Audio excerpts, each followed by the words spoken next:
Hey guys, Rorius here. Welcome to another puppet combo game called The Glass Staircase. See, this video game is a genuine first-generation copy produced on behalf of and with the approval of Vague Scenario LLC. Yeah, so I was mentioning in the previous episodes, there are violent and disturbing images in this game. This is one of the puppet combo games that I got as like part of a set.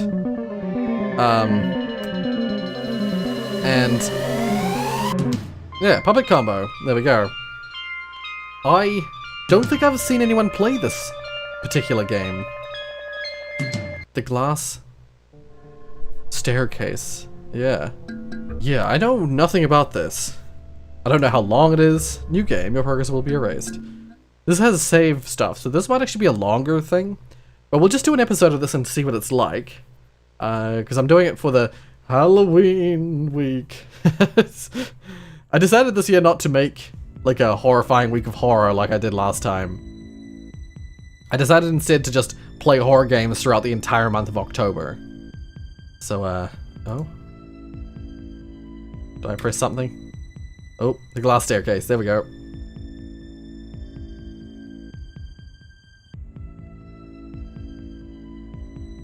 Executive producers. Fatale Maison. Are these genuine credits? Because at first I thought they were just like fake ones. But maybe they are real. Edgar Wright. Edgar W. Okay, that sounds familiar. That sounds like it's the actual developer.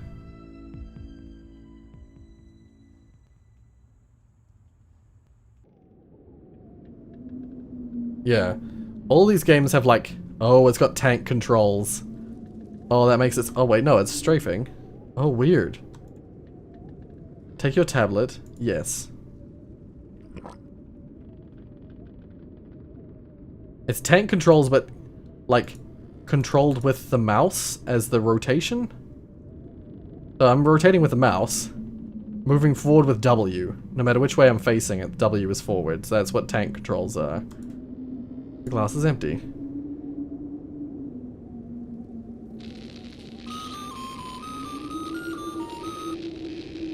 Attention all, this is the estate. Oh, Helen, if you've already taken your tablet, please report to the dining hall. We've prepared a new task for you. The letter on the table will have further instructions. Remember, good girls take their medicine. Good girls do their chores. Good girls go home. That's all, ladies.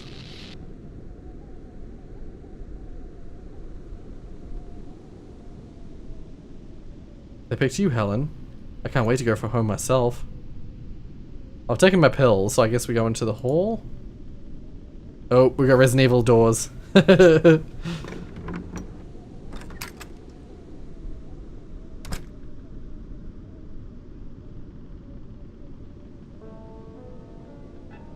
can say, what's this way?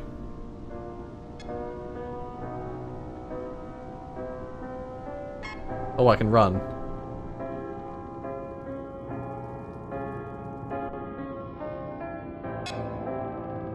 Wait. What's this? Something shining. Yes, read it. A letter addressed to Martin M. Tatum. That sound you were hearing. The one that night in your dreams. That one's been ringing in your head since our days in the trenches. It never went away, did it? Mine either. Martin, it's starting to make sense. There's been this heat. I felt all the way in Scottsdale. It's been burning in me for months, filling my head with dreams. Beautiful dreams. They've been telling me where to go. Sure, I was worried I was crazy. But I've met others along the way. We've all seen it, all felt it. It's not the same made-up illness they've given to us. It's something real. This beautiful machine, it opens doors. I've seen it in my dreams, and I think I need to find it. I think it's where we're headed. This is something so much larger than I thought, Martin. Than I could ever dream. If your dreams have been speaking to you as well, then you owe it to yourself. Come to the address marked on this envelope. It's our manor that I've seen the eyes open above. Come with us. It's going to be so beautiful. Sincerely, Lieutenant Grayson Dobbs. Probably a bedroom. It's locked. I don't know why, but the fact that the text starts out small and then like grows into what it's supposed to show, it scares me. It always makes me think I'm missing dialogue. Yeah, let's head down. I'm gonna miss shit. No doubt.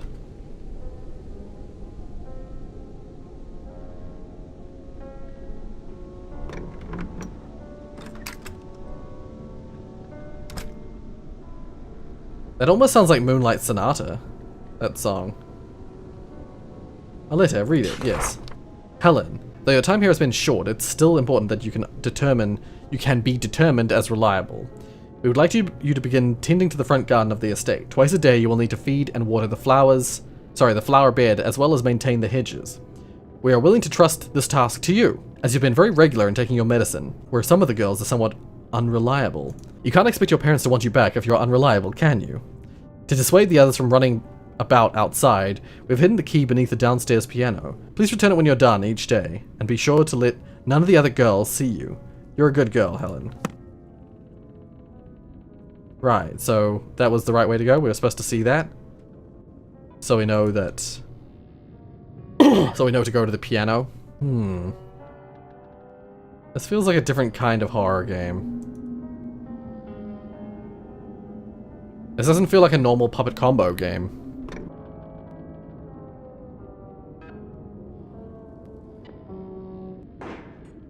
Uh-oh.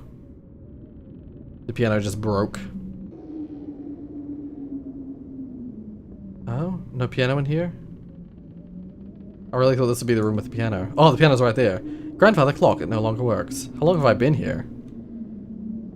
An old piano. Try to move it. Yes.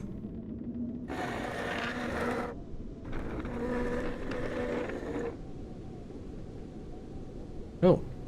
This is a weird shot. I didn't realize we were wearing stockings. An old key. Pick it up. Yes. Oh, wait. What's this? A journal. Read it. Sure. Edward at last returned home from the Great War. I gave thanks to the Lord for his safe return from Germany. To think that just days before he was ripped from me to be a doctor in the war, we were married. He's returning to his job at Queen Mary's Hospital in London. What a dreadful drive it is back and forth day in and day out. And with the epidemic that's been plaguing the countryside, well, I worry for his health. God willing, he'll be all right as he helps those poor souls. 1918. My husband hasn't been the same since he went back to the work. For weeks he's been spending more time in the basement than the rest of the house. He doesn't even come to bed most nights. I sometimes find him asleep down there, in his lab, asleep on this desk, and during the day, no less. I asked him if he himself should visit the hospital for a checkup, but he brushed it off, saying how he's a doctor and how he knows better than me. I can't help but fret, though. He barely touches the meals Maria makes him. He used to love her cooking, so very much I fear she and the rest of the hired help are worried as well. Like 6 days later? 5 days later. God, my math sometimes. If the world is to know anything of me from this journal, let it be that I have always been an understanding wife. The love I've felt for Edward in all these years together has never waned, not in the loneliness and uncertainty of the war, and not in the new growing void between us, this void of obsession. As many fears as I've had, I've always put the rationale aside when I've heard him assure me that these experiments were necessary, and that they are going to repair what faith his colleagues once had in his ideas. Perhaps even save the lives of so many more that still suffer the horrible affliction, spectacular a thought as that may be. His words were all I had during the war, and they're all I have now. The faith his promises provide me, however, is becoming too worn to be of any comfort. Though it was far against his will, I've been privy to the growing scope of his work for a while now. What started off as the same treatments and experiments that I've followed him through for years has become something else entirely. Large, horrible structures have been his focus for some time now. They look as mechanical as any transport I've seen, but their shapes are much more ornate. The iron that holds their frames has been carved so deliberately with hellish shapes. Though they resemble something, I am beyond being able to describe exactly what. To call these metal shells sinister would be admitting I even understand what they are and what they're supposed to accomplish. This is far from any medicine that I've known him to practice, but he continues with his cold, affirming responses. His distance only seems to widen from his work and from the science that he swears by, but I can only sit as idle as I can. swearing some hope that his plans are going as he says. It is hard to ignore the things I am hearing in the night. The murmurs from the helpers, they come to me for some kind of assurance, expecting that I know my husband's actions half as well as a good wife should. I have nothing for them but the promises that he gives me. He's a doctor, he knows what he's doing. Nothing I say to them can be said in confidence anymore. I may be an understanding wife, but there are limits to even my understanding. What?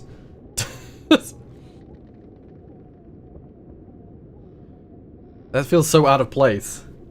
That was a really, really long text. I've been playing Franbo just before, and my voice is not ready for that much talking. You've unlocked it.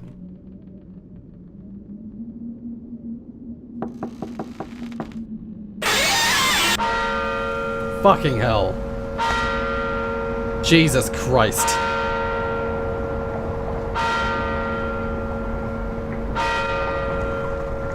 Take my tablet, yes. Oh. Why did that happen? Attention all, attention all. This is the estate. Betty, if you've already taken your tablet, please report to the dining hall. We've prepared a new task for you. The letter on the table will have further directions. Right. That is all, ladies. Are we playing someone else now? We are. Oh. Are we the girls being... Are we being experimented on? By the doctor? I don't like the sound.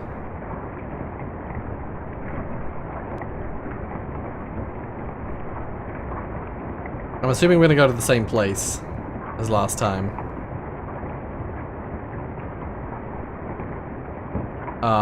Wait a second. Which door was it? Was it this one that we found the note? I don't like the noise that I'm hearing. I don't know what it is. But it's like, it's loud. Let's just say that. Oh, there's the note. Alyssa, read it, yes. Betty, early this morning a package arrived for you from an unconfirmed courier. The manor cannot be expected to assume responsibility for such a delivery, but as a courtesy we are informing you to retrieve it. Please do this immediately, lest something happen to your delivery. That would be a terrible shame, especially if it were from your mother. Oh. Okay. So do we go to the door? I think that's supposed to be the rain, because it's raining outside today. Oh. Journal, read it.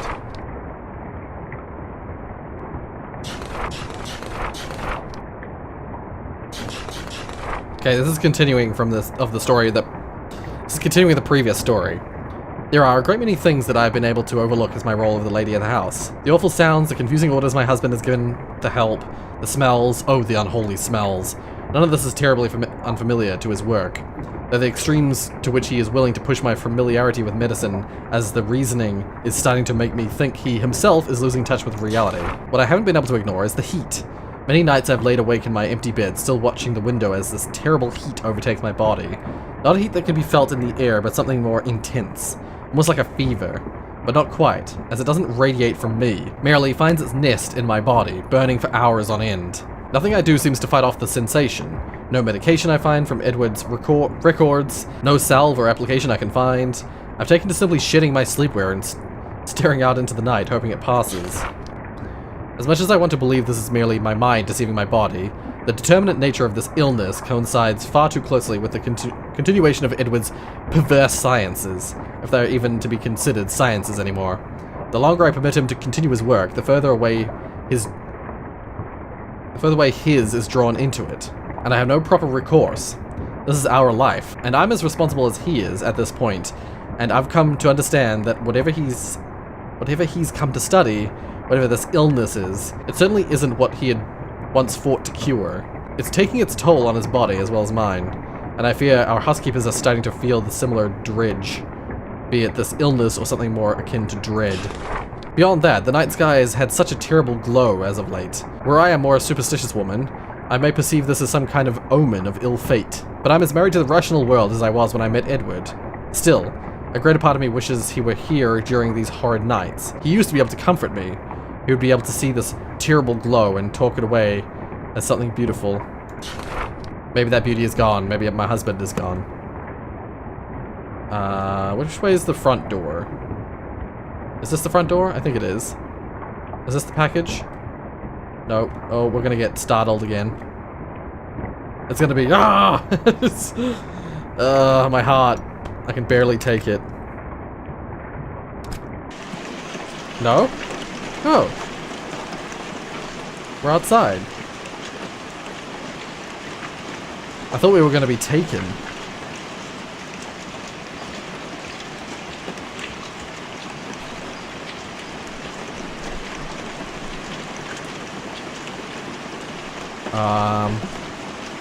Looking for a package.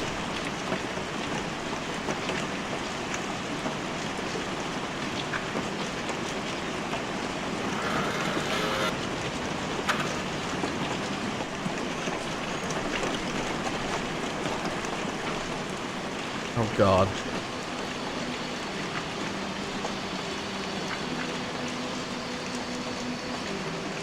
Oh dear. Where am I going?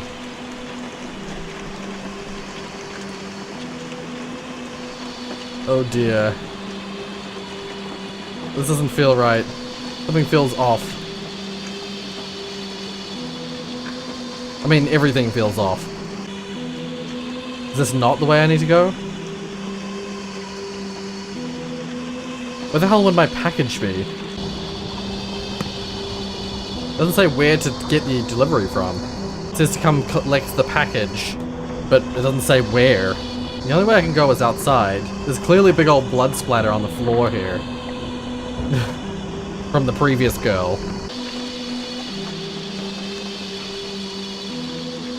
Oh, here we go.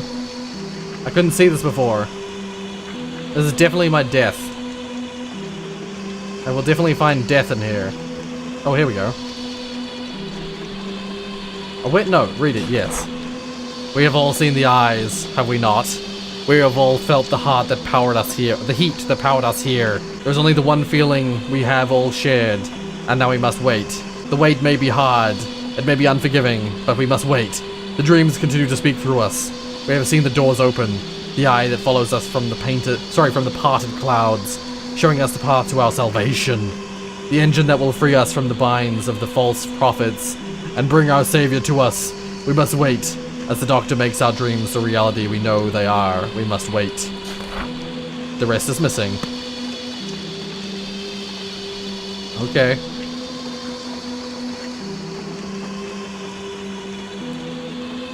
Yikes.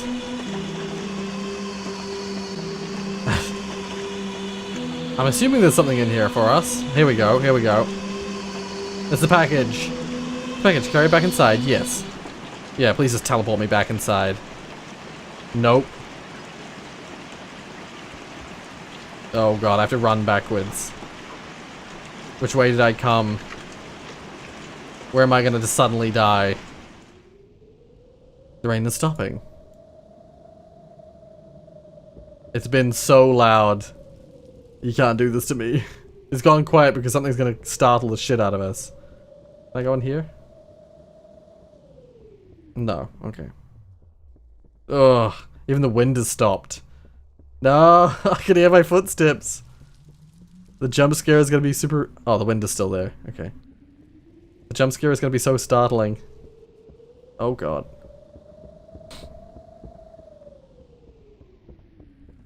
Yeah, this maze is confusing to me.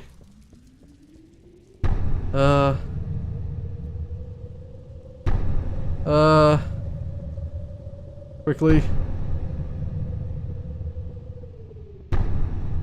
This way? No, it's locked off. The maze is locked off. No. I feel so defenseless. Because I am completely defenseless.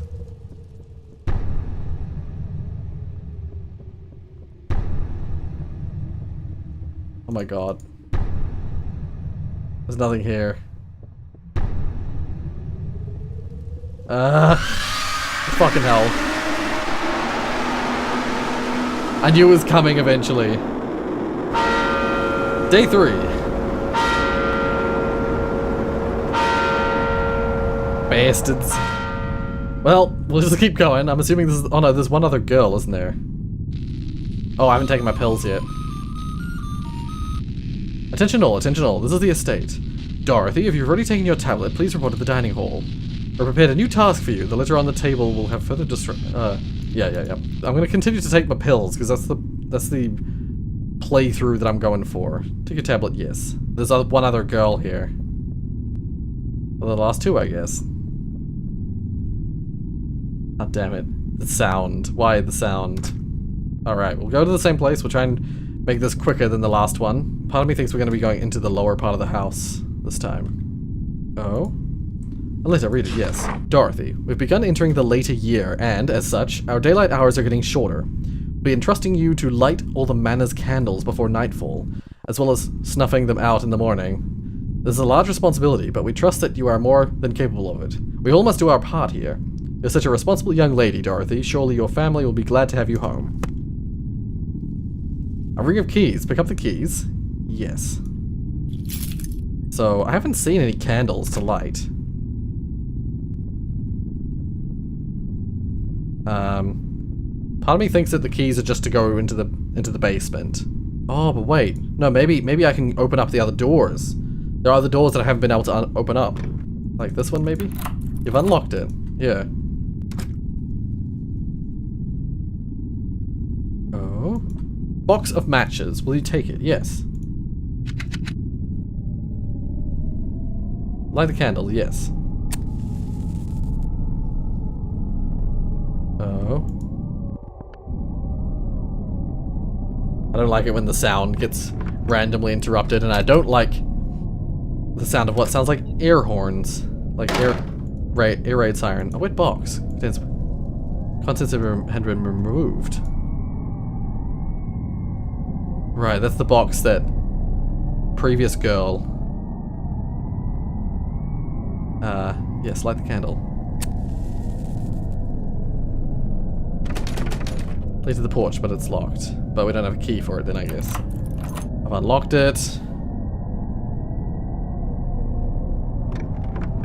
I don't like the sounds, but honestly, when there's lots of sounds, you're less likely to be jump scared by stuff. Oh, I can't open that one. Oh, I can open this one though. Okay. I'm also going to try the bedroom upstairs to see if that is unlockable.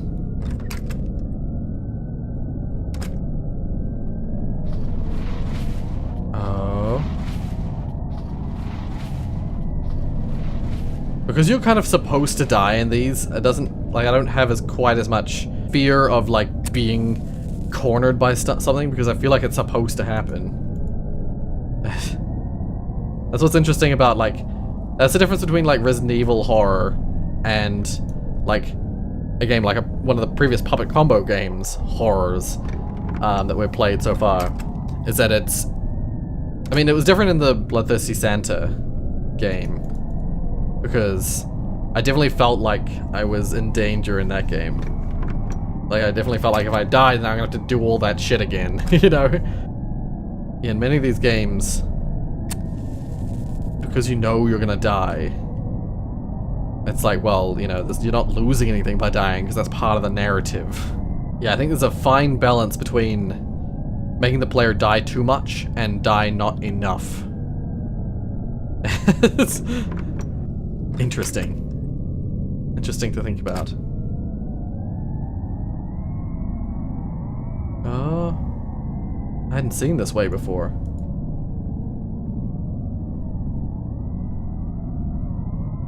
Oh, I hadn't seen that hallway before. Oh god. The little jumps in the audio. They're super scary. Wait, am I not allowed back in here? Like the previous girl? Not allowed back in? Yeah.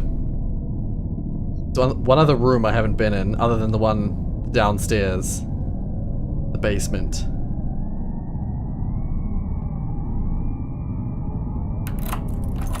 Uh-oh. Pretty sure we were in the room directly downstairs and there was something dragging its heavy feet in here. Firstly, light the candle. What's this? Journal, read it, yes. Okay. A crowd of strange men and women has been congregating outside our mansion for days. Well, has congregated. Has been congregated outside the mansion for days. There must be at least 20 or more of them. They all have mostly glassy eyes and pale skin. They don't seem to eat nor drink, nor do they react to the bitter winds outside. They stand about, shuffling here or there. Sometimes they sit, sometimes they sleep. But mostly they just stand, trying to look inside the windows or knock on the door. Bartholomew and William have already quit because of it. I can't pretend to blame them. I've asked them what they want, and they just tell me they want to see Edward. Why do these people want to see my husband? He won't even see me, let alone strangers. I've only seen him once since August. He was moving boxes through the back door of the manor. He yelled at me to get away, and I did as he said. I'm afraid he's nowhere. I have nowhere to go. The next day. My God, I heard gunshots. Not from outside, from the basement. 6 shots, and agitated yelling from my husband. I and the servants brave enough to venture out of their rooms rushed to the basement door and called for him. There was a terrible banging at the door, then 4 more shots. I heard something fall down the stairs before my husband screamed at us to get away. He almost sounded scared. Or worse, relieved. I can't just keep pretending there's something I can salvage from this. Whatever he's doing is only growing in scale, and the horrible hum from his damn machine is merely the chorus to this tragedy that I now call our life. God, Edward, please. A little bit later, maybe what I knew of my husband and his work was always a lie. I want to believe that something changed in him. Perhaps during the war, perhaps in his need to find an end to this plague. As we understood it, we used to speak of all kinds of things for our future, and maybe it was simple, perhaps even idealized. But they were a dream that we could both see so clearly. I can't seem to see that dream anymore. That world is buried beneath nothing but the agony I felt when I last saw his cold, dead eyes. Eyes not far removed from the gangs of shambling lunatics that gather at our doors at all hours. Perhaps there is a new illness that I, nor any of our help, has heard of. It's not as if I've had the opportunity to leave this prison in so long. The whole world could be entrenched in another great war for as far as I could know. A prison. That's how far from these dreams of the future I've gone. The home that we were to grow together, has become nothing more than a prison that I live a waking nightmare in. Perhaps that waking nightmare is preferable to the ones I see at night. On the rare occasions the heat doesn't return, shaking my every fiber awake. There's no doubt in my mind that he can no longer see the future we once spoke so wistfully of. I doubt he can see much of anything anymore. Nothing beyond that hellish engine he's brought into our home. At first, I'd been able to ignore the abominable sins that my husband has brought into our home, but with each night, there are new, terrible sounds. Some mechanical, some horribly human, all completely unnatural. I am no doctor, nor shall I ever hope to become one, but the godless acts Edward has begun participating in, and the droves of mumbling madmen that now gather at our yard in some kind of perverse congregation tell me that there is no longer a hope in my heart that my husband is any more than a man of science. If there was such a hope, it died with whatever abominations he has taken to shooting in the dead of night. I no longer know if I fear my husband, but I am certain that I fear whatever the thing that he has replaced him is. Fear whatever the thing that has replaced him is. Edward has allowed himself to be taken to hell, and I will doubtlessly be forced to follow. First aid kit. Heal yourself? Sure. I feel fine. Okay, so the other girl might need to heal herself at some point. Have I lit all the candles? I don't know if I have. Also, this might be where I die.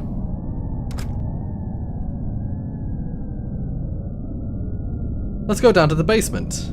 Okay, let's try and head outside. Oh, have I gone? Oh, I unlocked it. Okay, this is another room I haven't been in yet.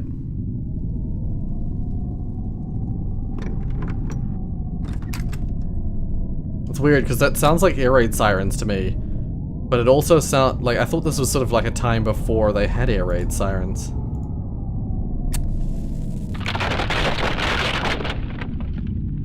Oh wait, no, read it, yes. Oh god. Well, yeah, something just broke.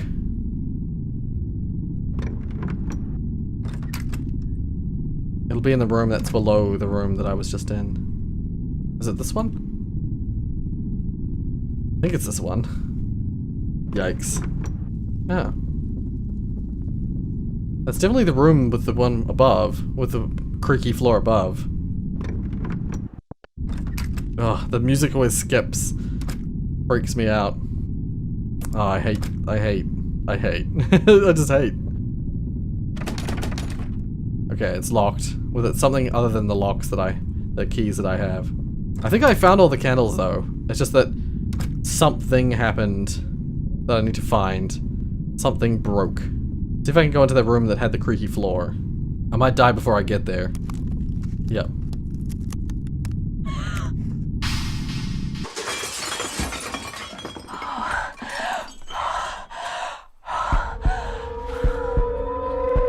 I see.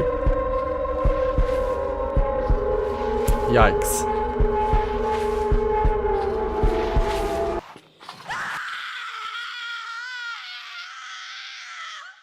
Surely the last girl would hear that. Oh dear. Take my tablet, sure. I'll put this one with the others. The lockpick is under my pillow. Take the lockpick, yes. So this girl hasn't been taking the pills.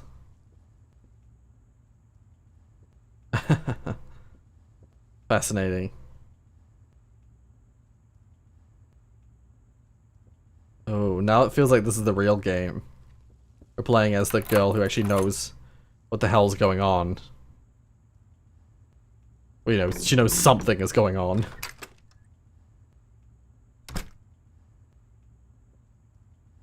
Take the rifle. Sure.